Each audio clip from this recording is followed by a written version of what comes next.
Bien, hermanos, vamos a estar hoy día en el capítulo 19 de los Salmos.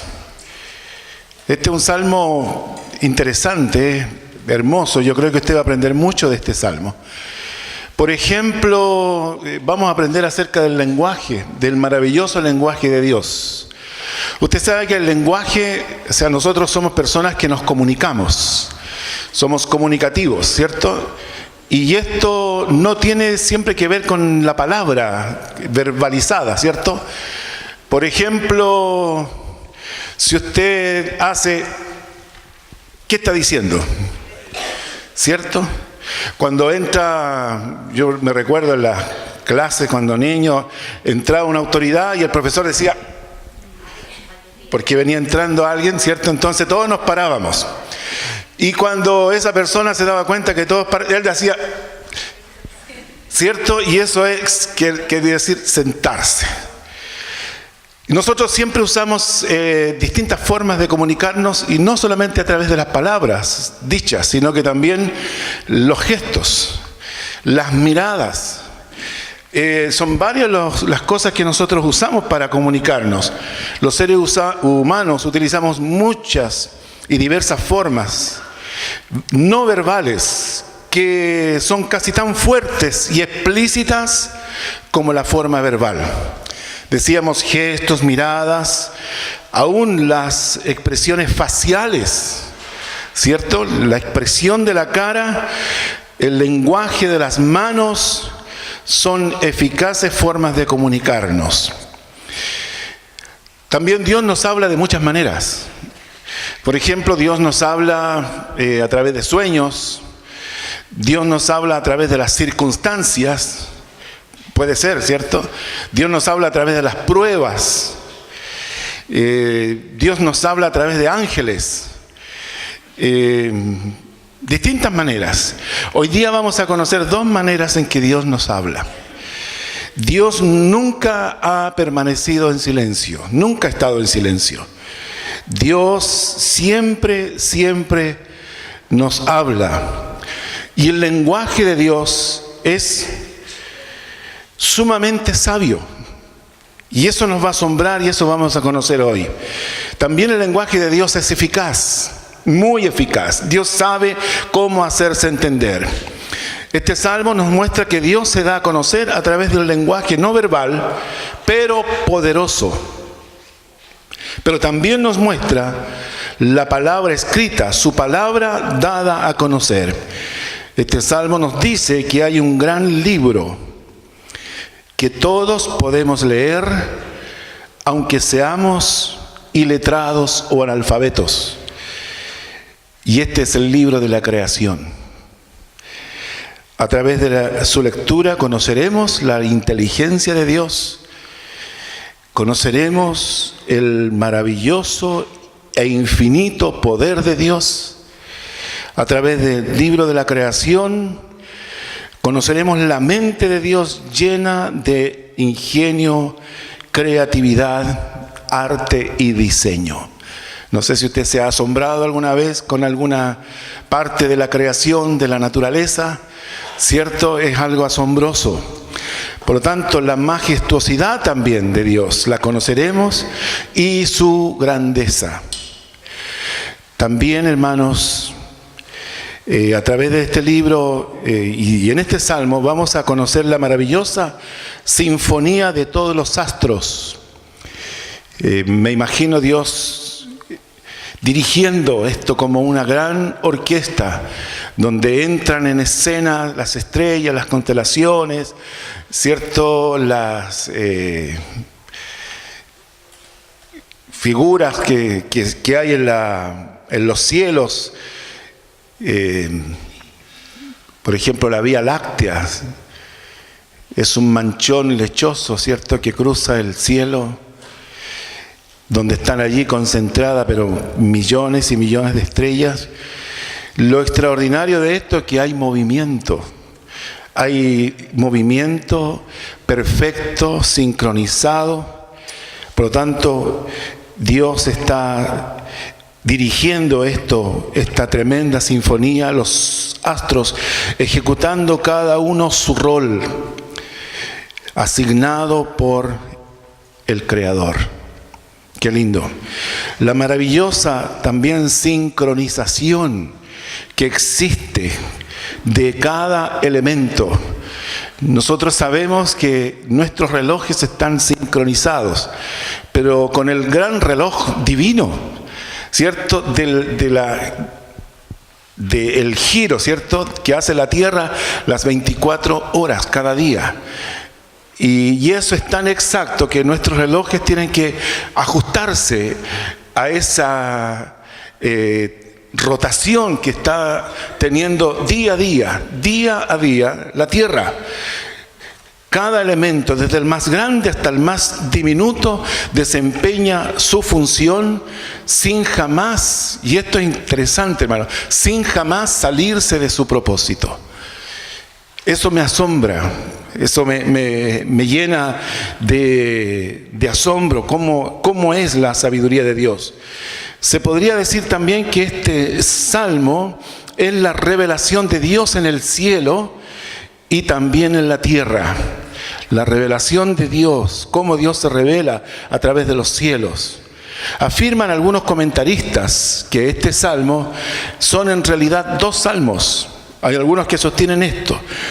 Uno está dedicado a la gloria de Dios a través de un cántico de la creación.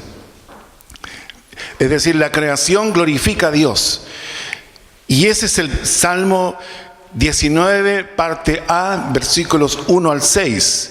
Y después viene la parte B, que nos habla acerca de la palabra, del lenguaje verbal de Dios. También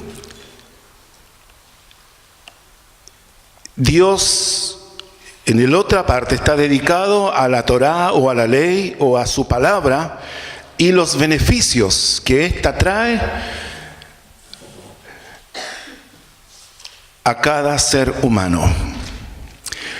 El conocimiento de la palabra de Dios. Para David en este salmo, qué importante es para David, este salmo es Dios el autor de la creación y también el autor de la Biblia, el autor de la palabra. También Dios se ha manifestado a la humanidad por medio de estos dos instrumentos, la creación y la palabra escrita o revelada. Y a la luz de esta afirmación, la raza humana, y esto es importante, la raza humana queda absolutamente responsable ante Él debido a sus comunicaciones, tanto no verbales como verbales. El apóstol San Pablo escribe en su carta a los romanos en el capítulo 1 acerca de esto, y que podemos mirarlo solamente para tener ahí una idea de lo relevante que es esto. Dice: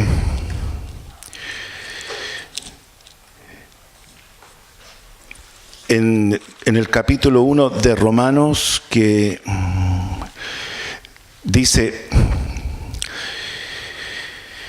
porque la ira de Dios, desde el versículo 18, la ira de Dios se revela desde el cielo contra toda impiedad e injusticia de los hombres, que detienen con injusticia la verdad.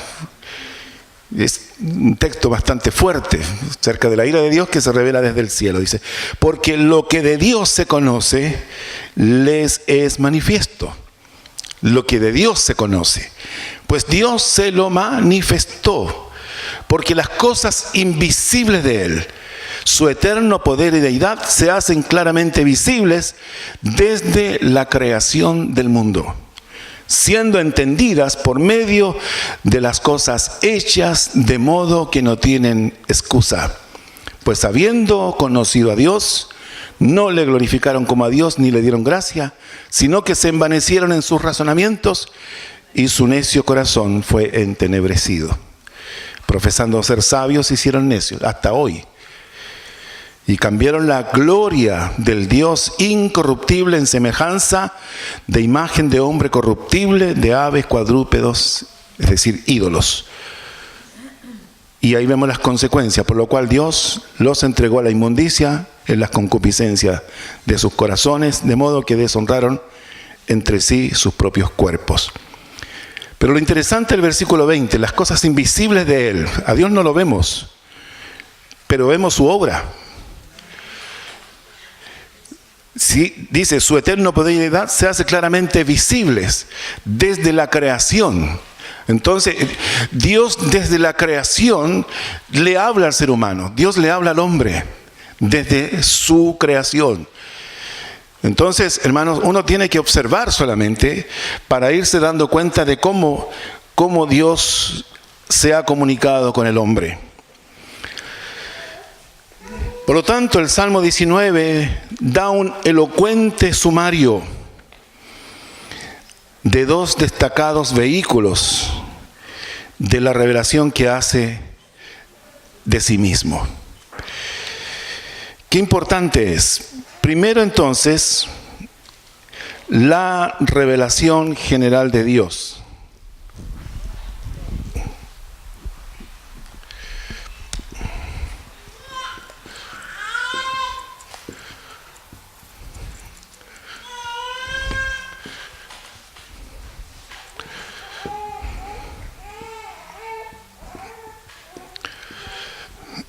La revelación general de Dios.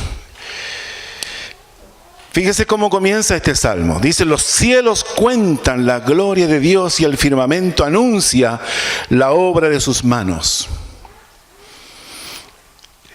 Este es un canto, es un himno. Pero lo interesante es que este es un himno ejecutado por los cielos. Esta es una sinfonía musical de los cielos declarando la gloria de Dios. Piense usted en lo que ocurre cuando toda la iglesia adora a Dios. ¿Cierto? Es una sinfonía, distintas voces, distintos tonos, ¿cierto? Distintos matices, voces agudas, graves, etcétera, pero cada una de estas voces está apuntando a glorificar a Dios. Y aquí el salmista está diciendo que los cielos están ejecutando este himno glorioso para Dios, declarando su gloria. Una vez parece que alguien anduvo circulando por allí un video de una grabación que se había hecho del cielo, como un canto angelical. Se había captado una armonía, una música muy especial.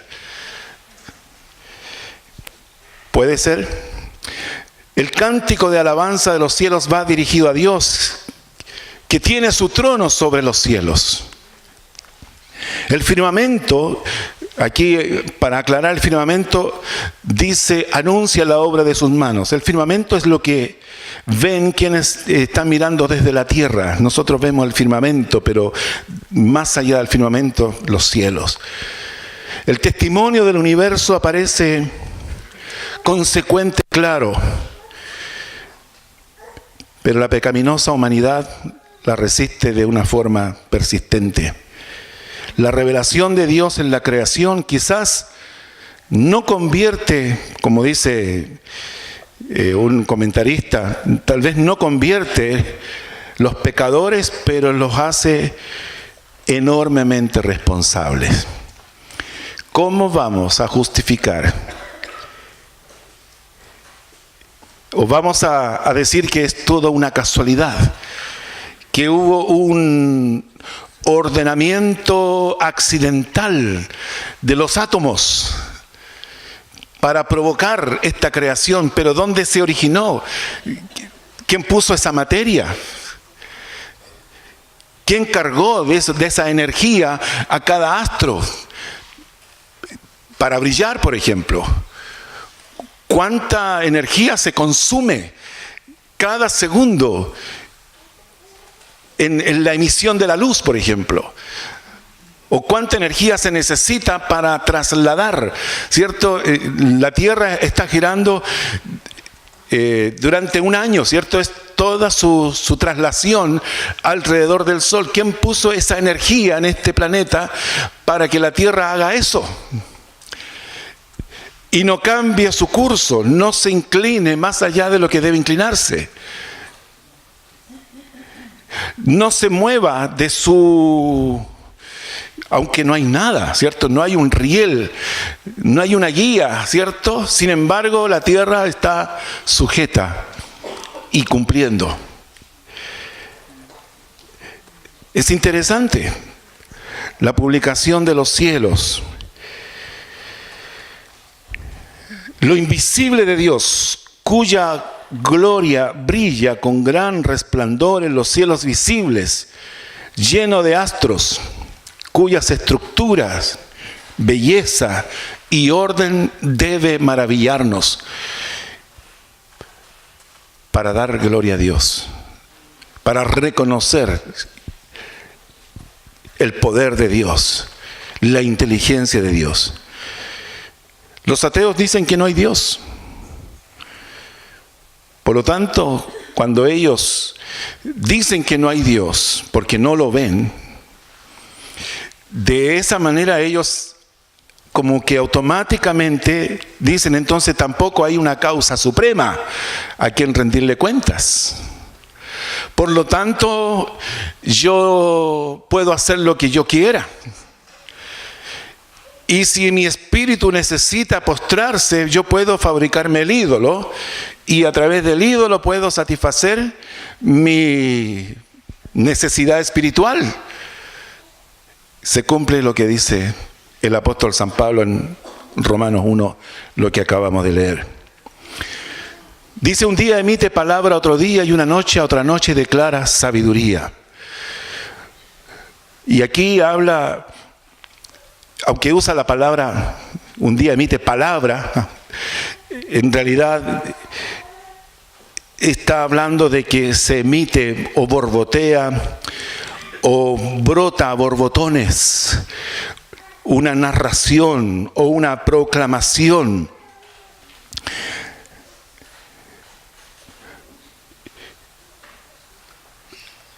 Esto habla de un éxtasis. Esto habla de una emoción viva. Los verbos de emitir, declarar, anunciar, contar, todo esto son verbos muy activos que hablan de una vehemencia emocionante que experimentan los astros. Aquí estos verbos designan un hablar emocionado que quiere hacer comunicación acerca de la obra de Dios día a día, día a día. Y una noche a otra noche declara sabiduría. Las criaturas nos dan a conocer muchas cosas. Pero la gente dice, por ejemplo, ¿habrá vida en otro planeta? Pero la creación nos habla, los astros, los cielos cuentan la gloria de Dios. Nos hablan de cosas útiles, provechosas.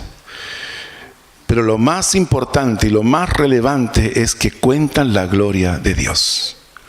Ese es lo que ellos, lo más relevante que hacen. Toda la creación llena de orden ha de tener un origen, un comienzo, pero también un motor. Esas cosas no pudieron hacerse por sí mismas, ni pudieron ser productos de una casualidad. Por lo tanto, debemos tener un creador. Debemos concluir eso, una mente eterna, infinitamente superior, infinitamente sabia y buena y poderosa. De la excelencia de la obra de Dios podemos deducir fácilmente la infinita perfección de este gran artífice.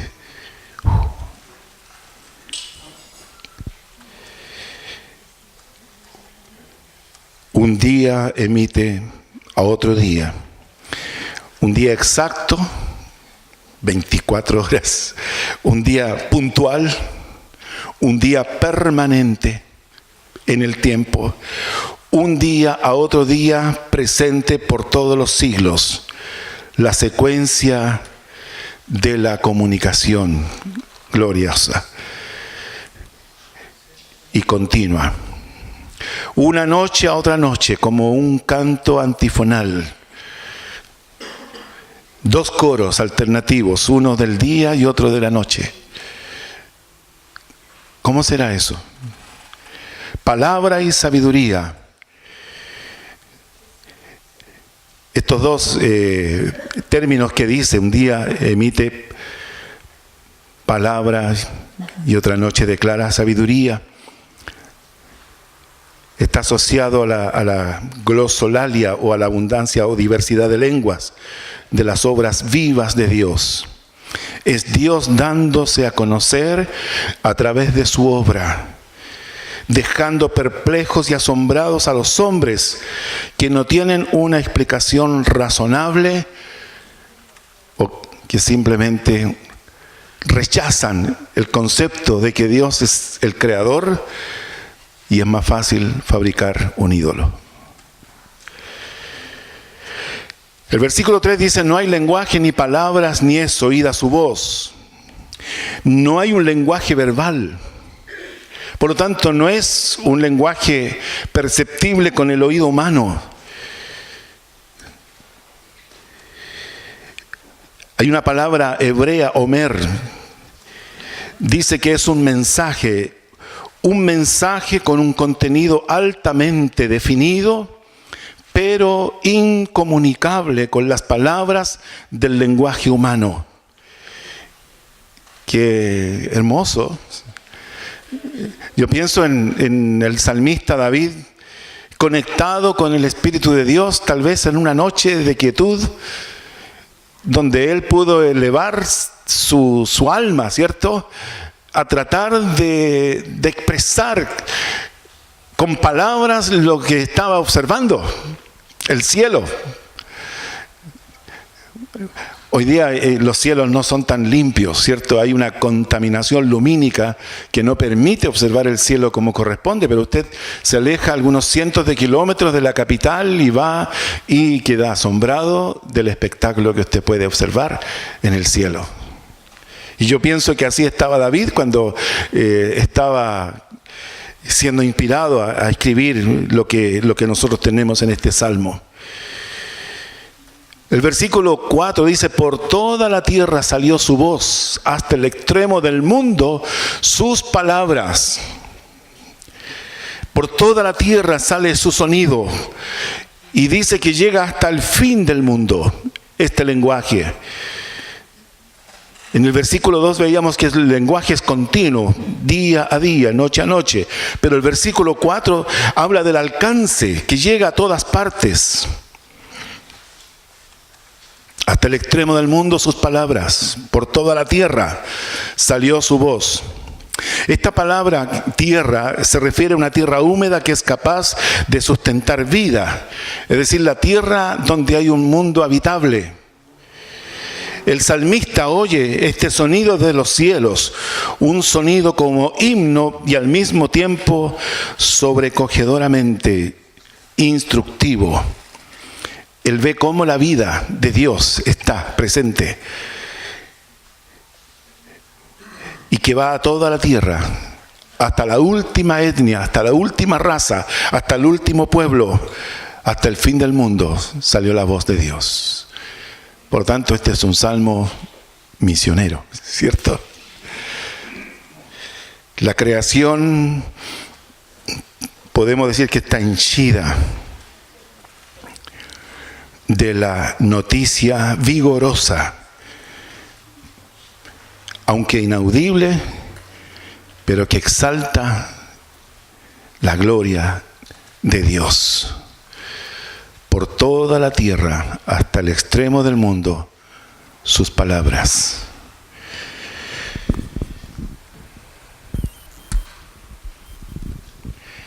Después vemos la primacía del sol. Aquí pone como un ejemplo acerca del sol en su función digamos, ya más cercana al hombre. Dicen ellos, puso tabernáculo para el sol. El sol no es un dios, como para muchas culturas. Es dependiente. Dios puso para él tabernáculo. Es decir, Dios lo sujetó a un lugar. Y no en un templo, sino que en un tabernáculo. ¿Usted sabe la diferencia? Esta palabra tabernáculo es simplemente, hermanos, es simplemente como una carpa, una tienda de campaña, como una ramada, nada más que eso. Dios puso ahí el sol, en un tabernáculo. Dios da órdenes al sol, le asigna un lugar. Aquí el salmista poéticamente dice que el sol tiene solo una tienda donde pasar la noche. Versículo 5 dice, y como esposo que sale de su tálamo, se alegra cual gigante para correr el camino. Cada mañana este sol deja su alcoba. Como esposo dice que sale de su alcoba, sale radiante, como un esposo recién casado, radiante, alegre, finamente vestido, adornado de luz.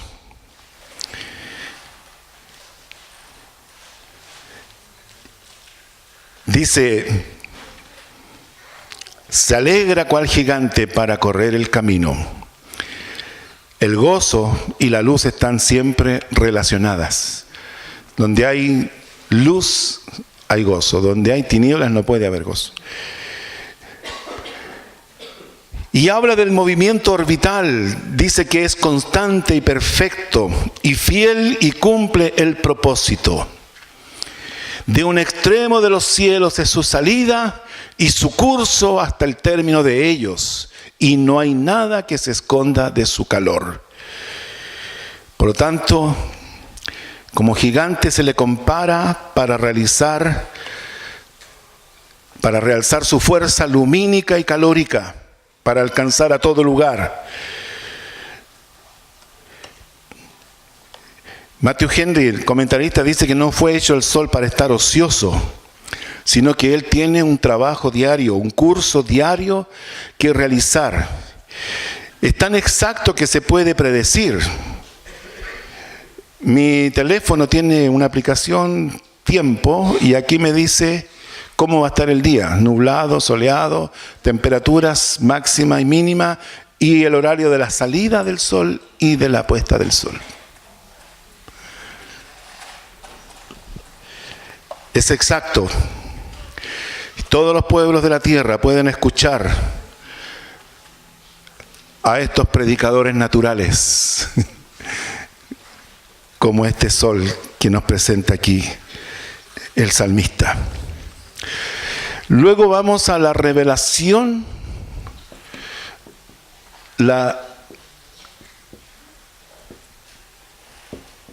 de la palabra.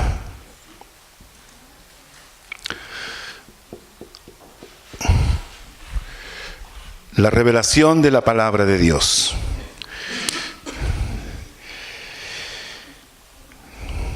Qué interesante cómo juntaron. Cambia como de tema, pero es el mismo tema. Dice el versículo 7, la ley de Jehová es perfecta, que convierte el alma. Cuando habla de ley, habla de su enseñanza, habla de la directriz de Dios, habla de la instrucción de Dios. Nosotros, dentro de las definiciones que tenemos acerca de la Biblia, decimos que es la regla infalible de fe y conducta para el ser humano. Palabra inspirada por Dios. Por lo tanto, es perfecta, perfectamente libre de toda corrupción, perfectamente libre de todo mal y llena de todo bien. Estos términos que aparecen aquí es como si dijese que la palabra de Dios es un alimento integral para nuestra alma y nuestro espíritu. Es decir, la palabra de Dios es rica en todo lo que el ser humano necesita para nutrirse bien espiritualmente. Libre de toda corrupción, perfectamente apropiada para lo que fue destinada. Nada se le puede añadir y nada se le debe quitar. Y dice que sirve para convertir el alma, ¿cierto? Convierte el alma. Y aquí uno de los efectos más tremendos acerca de la palabra de Dios es que esta palabra sirve para restaurar, para volver a ordenar el proceso psíquico y espiritual del ser humano. Cuando, por ejemplo, hay dos palabras que hablan de este tema, y uno lo encontramos en Lucas capítulo 15, versículo 17, donde habla del hijo pródigo que, volviendo en sí, habla de que el hijo pródigo en algún minuto perdió un poquito sus prioridades, perdió la correcta forma de pensar, pero en algún minuto algo hizo clic en él que se dio cuenta de su realidad. Dice, y volviendo en sí. Ese volver en sí significa que hubo un ordenamiento en su alma. Y ese ordenamiento fue el que le dio la lucidez suficiente para reconocer que con su padre siempre habría estado mejor.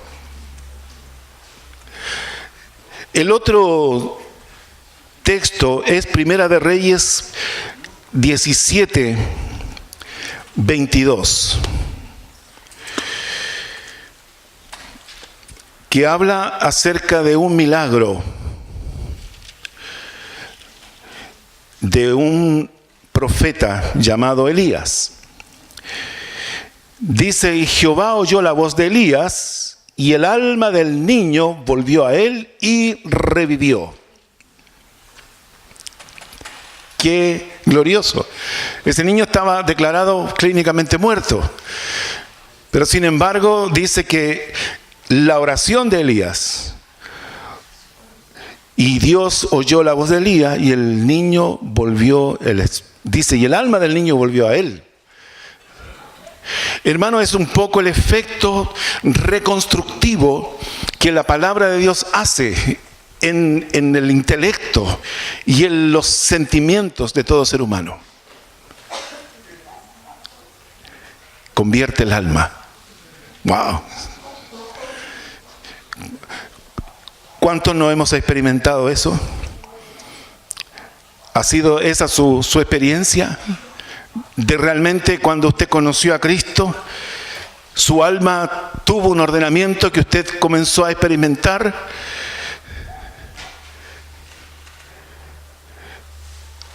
Entonces lo primero es que la ley del Señor, es decir, cuando una persona conoce a Dios.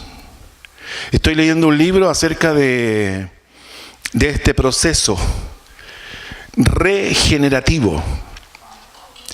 La Biblia también nos habla de la regeneración, ¿cierto? Somos hechos nueva criatura, regenerados. Pero este libro dice que nosotros tenemos que desaprender y reaprender o aprender de nuevo. Entonces dice, cuando la Biblia comienza a ocupar un lugar en nosotros, en nuestra mente, la mente poco a poco comienza a funcionar de acuerdo a lo que dice la Biblia. Bueno, pero eso se lo voy a compartir más adelante. Pero en el fondo es eso, que hay un efecto poderoso de la palabra de Dios en el alma del ser humano. El testimonio de Jehová es fiel, que hace sabio al sencillo. Y aquí hablamos, hermano, de que el lenguaje de Dios, la palabra de Dios, siempre ha estado expresada en formas entendibles. Como predicamos a veces en la calle, es para todo entendimiento. Para todo entendimiento. El testimonio del Señor es fiel, es fiable, es seguro, es duradero. El testimonio del Señor es un fundamento real de consuelo verdadero y base segura de esperanza, de confortantes y duraderas en la presencia de Él.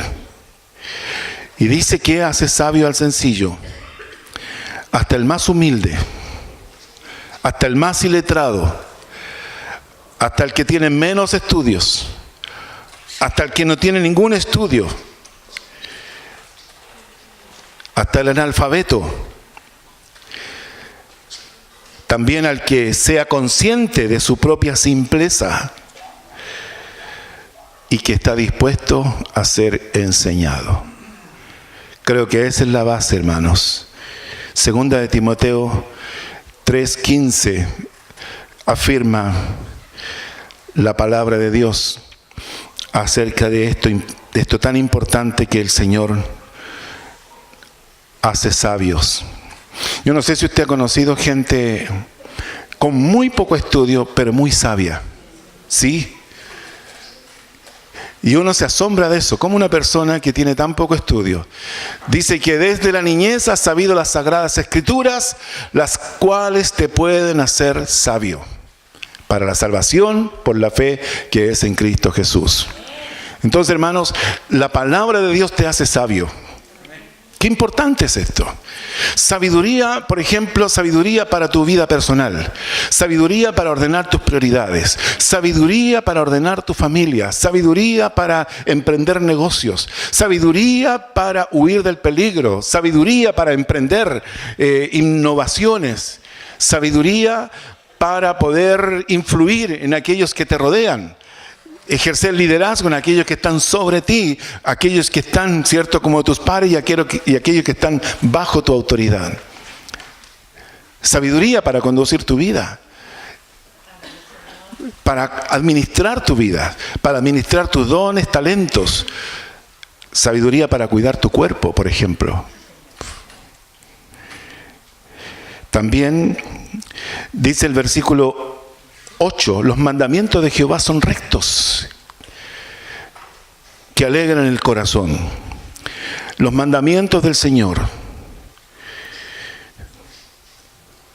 son exactos, son de acuerdo a las normas eternas, son los principios del bien y que también te advierten del mal.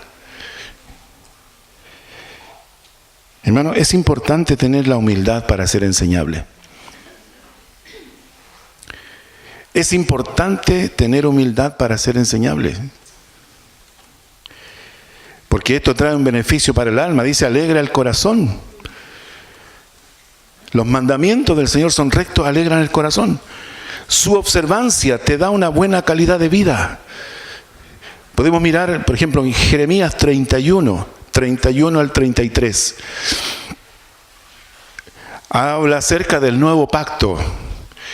Tal vez David estaba un poco vislumbrando esta posibilidad. Dice, aquí vienen días, dice Jehová, en los cuales haré nuevo pacto con la casa de Israel y con la casa de Judá. Dice, no como el pacto que hice con sus padres el día que tomé su mano para sacarlos de la tierra de Egipto, porque ellos invalidaron mi pacto, aunque fui yo un marido para ellos, dice Jehová. Pues este es el pacto que haré con la casa de Israel después de aquellos días, dice Jehová. Daré mi ley en su mente y la escribiré en su corazón. Y yo seré a ellos por Dios y ellos me serán por pueblo. Es decir, la palabra de Dios tiene un efecto tremendo de poder retenerse y de acuerdo a nuestra relación con Dios. Porque la conversión nos permite tener el Espíritu de Dios. Y por el Espíritu de Dios nosotros podemos tener acceso a este beneficio de que la palabra de Dios tenga una influencia mucho más importante. Hay una diferencia en cómo una persona que no tiene a Cristo, en cómo lee la Biblia, y cómo lee la Biblia uno que sí tiene a Cristo en su corazón. Entonces, cuando está el Espíritu de Dios en esa persona, la ley es fácilmente escrita en la mente. Es decir, aquí está en el intelecto y está en el razonamiento, en el proceso del pensamiento, en cómo la persona toma el elemento de la palabra para poder procesar sus circunstancias diarias. Pero también hay algo que está directamente conectado con las emociones y los sentimientos. Dice que la escribiré en la mente y en el corazón. También está otro pasaje, Ezequiel, capítulo 11.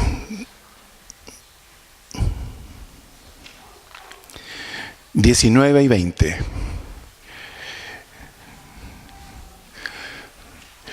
Dice: les daré un corazón y un espíritu nuevo, y pondré de ellos, y un espíritu nuevo pondré dentro de ellos, y quitaré el corazón de piedra del medio de su carne, y les daré un corazón de carne. La palabra de Dios, hermanos, tiene esta facultad. Nuestra relación, nuestra comunicación de Dios tiene que ver con esto. Dice: para que andemos en sus ordenanzas, para que guardemos sus decretos, para que los cumplamos y para que nosotros seamos su pueblo y Él sea para nosotros Dios. Ezequiel 36, 26 y 27.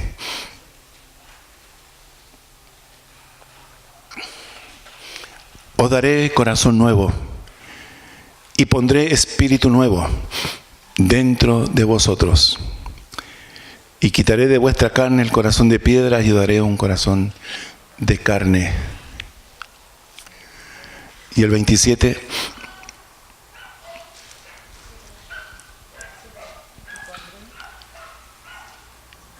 ¿Qué dice?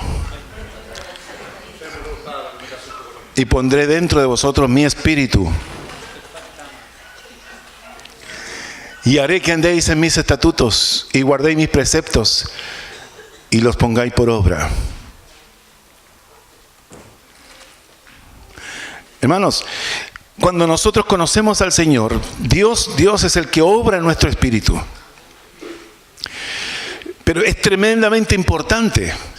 Si yo tengo el Espíritu de Dios, no solamente debo quedarme allí, sino que también tengo que renovar mi mente. Tengo que cambiar mi forma de pensar. Y la palabra de Dios es la que puede entrar y producir toda esta transformación, esta renovación. Supongamos que usted se compra una casa. Usted vivió por allá, pero se vino a vivir aquí a Santiago y aquí se compró una casa, y la persona que ahí vivía le dice: mire, ¿sabe qué? Le vendo la casa tal como está, con todo. Y llegan a un acuerdo, y ¿usted qué hace? Acepta el negocio y comienza a instalarse en esa casa. Pero usted va a decir: ¿sabe qué? No me gusta el color de las paredes. Cambiemos. No me gusta este mueble, botemos. Renovemos esto, modifiquemos esto, cambiemos este cortinaje, cambiemos estas lámparas, cambiemos este piso, etcétera. Porque es usted ahora el dueño. ¿Cierto? Usted toma autoridad sobre eso. Bueno, es lo mismo, hermanos, cuando usted se entrega al Señor, ahora el Señor es el que usted le dice, mira, tú eres mi hijo. Por tanto, vamos cambiando esto, vamos modificando esto otro, vamos botando esto, vamos limpiando esto. Y de esa manera comenzamos a vivir como miembros de la familia nueva que somos en el Señor. Y en el fondo, hermanos, la comunicación verbal de Dios, la palabra escrita, es la que tiene esta luz gloriosa de apuntar específicamente en lo que nosotros necesitamos cambiar o mejorar. Yo prediqué hace un tiempo atrás acerca de cómo es posible que existan personas que se dicen cristianos y no conozcan el pensamiento de Dios que está en su palabra. Una cosa es declararse cristiano, pero otra cosa es pensar de acuerdo a los principios de Dios. Y el pensamiento de Dios yo lo conozco a través de la palabra de Dios. Qué importante es. Por lo tanto, los mandamientos de Dios son rectos, que alegran el corazón. Entonces tu vida cambia, hermano. Tu vida comienza a experimentar un gozo. Porque estás alineado, estás en línea con la voluntad de Dios. Por lo tanto, tu conciencia no te acusa, ni tampoco el enemigo te acusa. Nadie te puede acusar porque tú estás alineado. Y hay uno que ya pagó por ti el precio por tus pecados. Salmo 48, y este me gusta, hermanos, porque nos habla de esto mismo. Salmo 40, versículo 8, dice: el hacer tu voluntad, Dios mío, me ha agradado, y tu ley está en medio de mi corazón. ¡Ah! Sí. Aquí en el medio de mi corazón, ahí está tu ley, ahí está tu palabra. Y por eso el hacer tu voluntad me ha agradado. El precepto de Jehová, dice en el mismo versículo 8, es puro, que alumbra los ojos. El precepto, según la definición, es lo que Dios prescribe para cosas particulares. Pero este precepto alumbra a los ojos, nos dirige por el camino del deber. Efesios 1:18.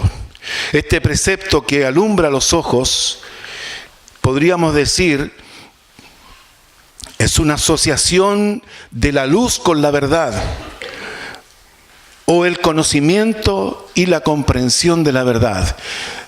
Efesios, sí. Dice alumbrando, dice que el apóstol Pablo ora, dice alumbrando los ojos de vuestro entendimiento. Qué importante, hermano, que nuestro entendimiento sea iluminado. Dice para que sepáis, para que sepas cuál es la esperanza a que Él os ha llamado y cuáles las riquezas de la gloria de su herencia en los santos.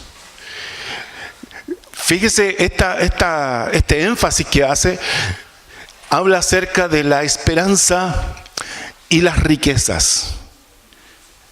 La esperanza que Él nos llamó y las riquezas de la gloria de su herencia en los santos. ¿Por qué? Luego lo vamos a ver. Dice, el temor de Jehová es limpio, que permanece para siempre.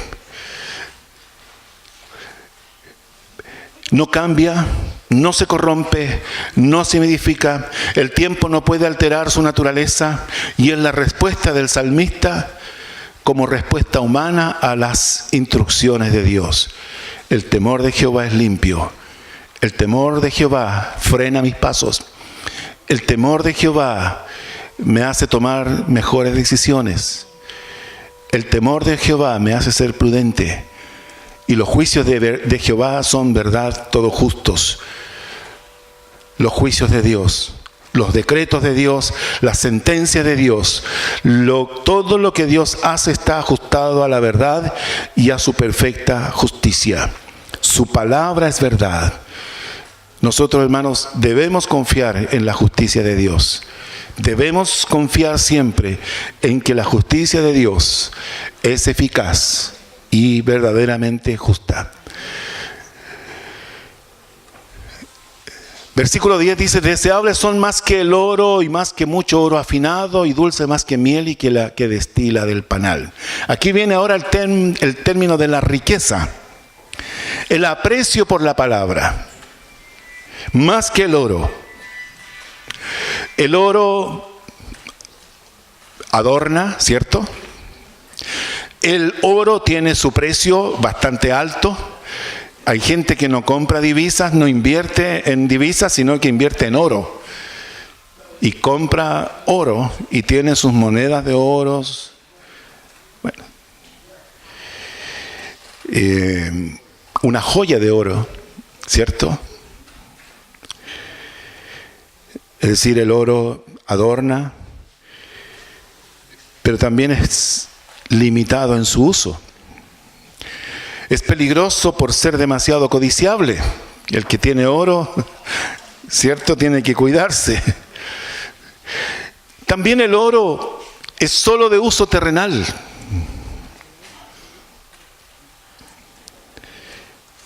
Y en esta vida,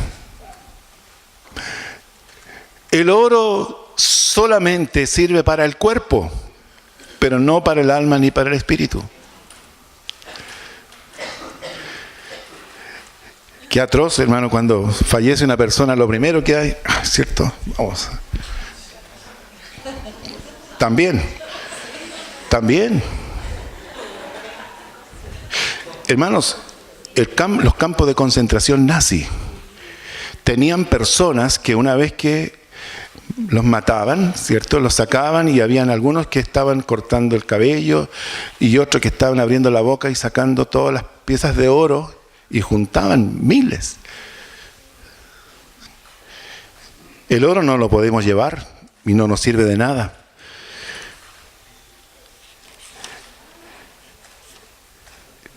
Por eso la palabra dice de Dios es que tiene un beneficio mucho más valor, de mucho más valor.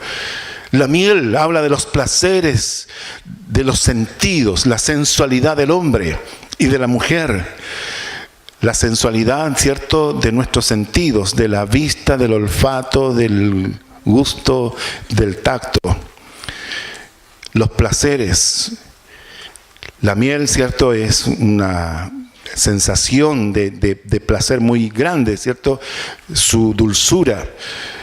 Pero sin embargo, los placeres de los sentidos son engañosos, se acaban pronto. Nunca llegan a satisfacer del todo. Pero la palabra tiene valor para toda la vida terrenal y para la vida celestial. La palabra de Dios la adquirimos aquí, pero nos llevan a la eternidad. ¿Qué valor tiene para usted la palabra de Dios? ¿Cuánto lee la palabra de Dios? ¿Tiene algún programa de lectura de la palabra de Dios? Como nuestra hermanita Mónica, que salió galardonada ahí como lectora del programa de la Biblia en el internet.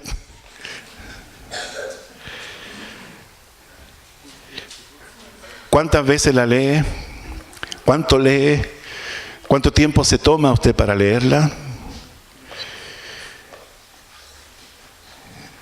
Vale más que la riqueza económica. Vale más.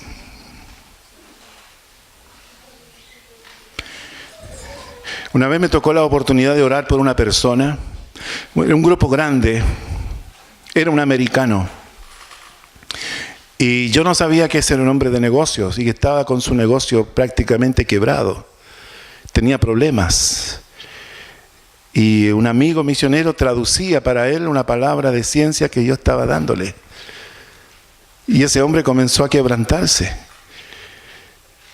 Y en un momento hizo algo que a mí me dejó medio como marcando ocupados.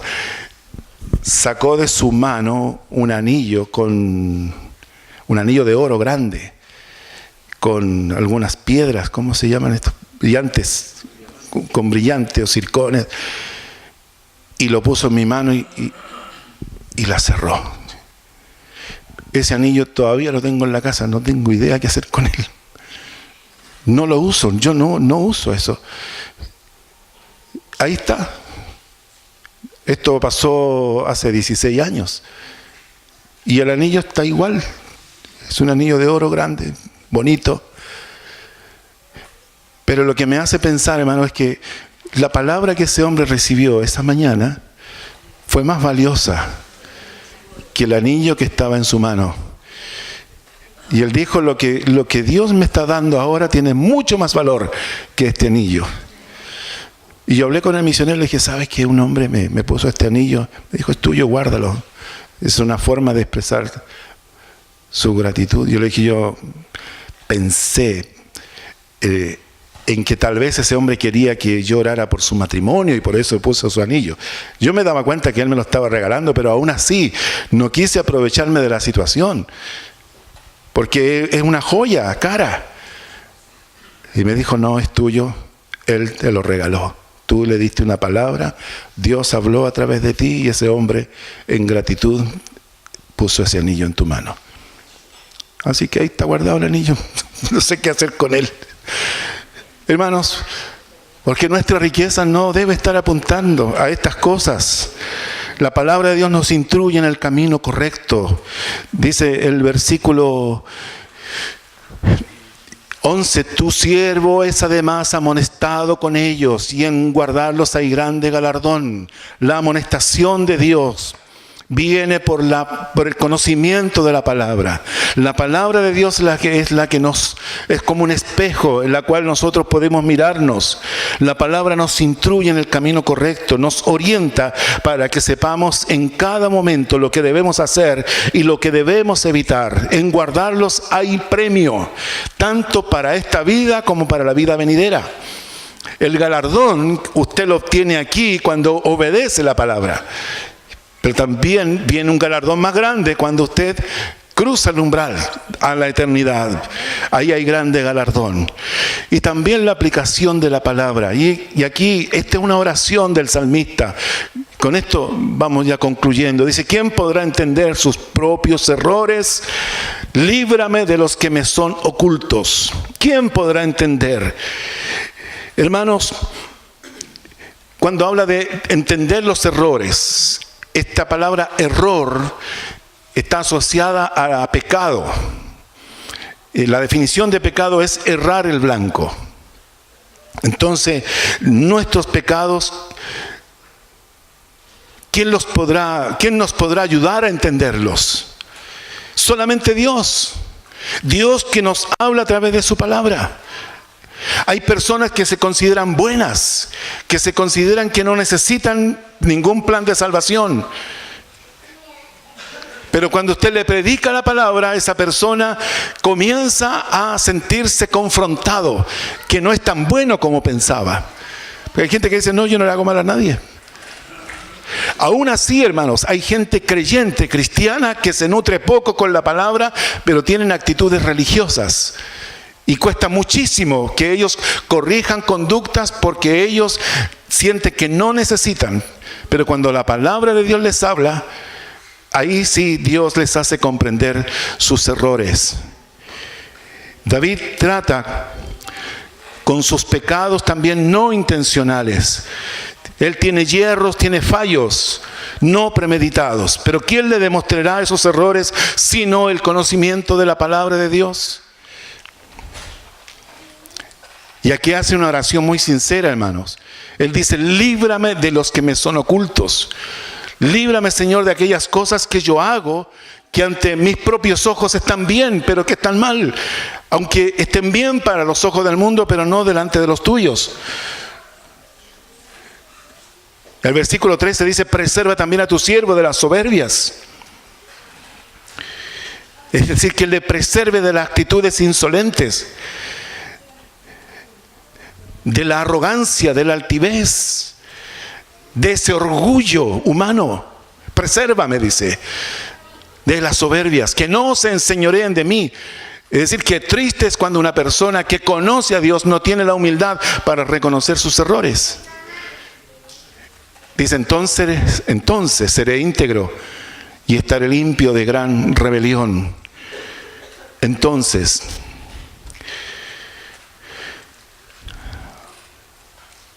ese de íntegro. Veamos un texto que está en Números 15, 30 y 31.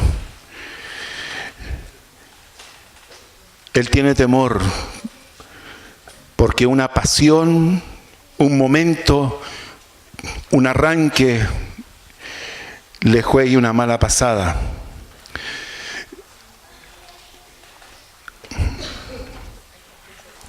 Números 15:30, más la persona que hiciera algo con soberbia, ahí está, así el natural como el extranjero ultraja a Jehová. Esa persona será cortada de en medio de su pueblo. Y el 31 dice, por cuanto tuvo en poco, ¿qué? La palabra de Jehová. Y menospreció su mandamiento.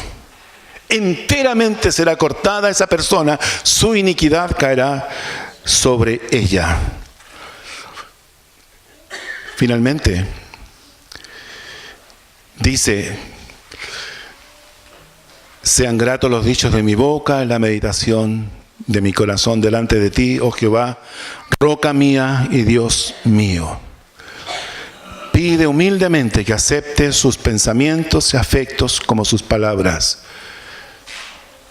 Si nuestros actos y servicios,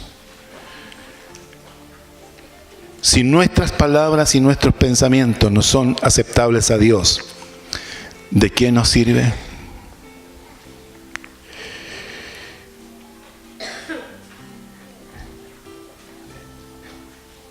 Hay una frase final, y yo quiero, hermanos, que nosotros pensemos estas dos formas de comunicarse Dios con nosotros a través de este salmo. Los cielos, el firmamento, su creación y su palabra. Un teólogo de apellido Kant dijo, este salmo es el cielo estrellado que está sobre mí, declarándome la gloria de Dios, pero también la ley moral de Dios que está dentro de mí. Qué glorioso privilegio, hermanos, tener el cielo estrellado que denuncia, declara la gloria de Dios, pero también el conocer su palabra que está dentro de nosotros. Oramos, Señor, queremos bendecir tu nombre y darte gloria, honra y alabanza a ti por tu gran amor, por tu paciencia, por relacionarte con nosotros, Señor, por hablarnos de distintas formas, por hacernos entender, Señor, nuestros errores, por aún sacar a luz aquellas cosas que están ocultas dentro de nosotros, por amonestarnos, Señor, por nuestros errores y nuestros pecados de soberbia, de arrogancia, de orgullo personal. También, Señor, que nuestros pensamientos, que nuestros afectos te glorifiquen a ti, Padre, por sobre todas las cosas. Ayúdanos, Señor, a ser sabios. Danos tu sabiduría a través de tu palabra. Señor, que cada noche al contemplar los cielos, entendamos, Señor, que hay una sinfonía gloriosa declarando tu gloria. Padre, gracias por eso, por saber esto, Señor. Esto hace bien a nuestro espíritu. Gracias, Señor, por conocerte. Gracias por tu misericordia, por tu paciencia que tienes y cada día con nosotros. Gracias te doy, Padre. Bendice a cada hijo, cada hija tuya que esté en esta casa esta mañana. Gracias, Señor, por permitirnos llegar a tu escuela dominical. Gracias, Señor. Gracias, Señor. En el nombre de Jesús oramos. Amén.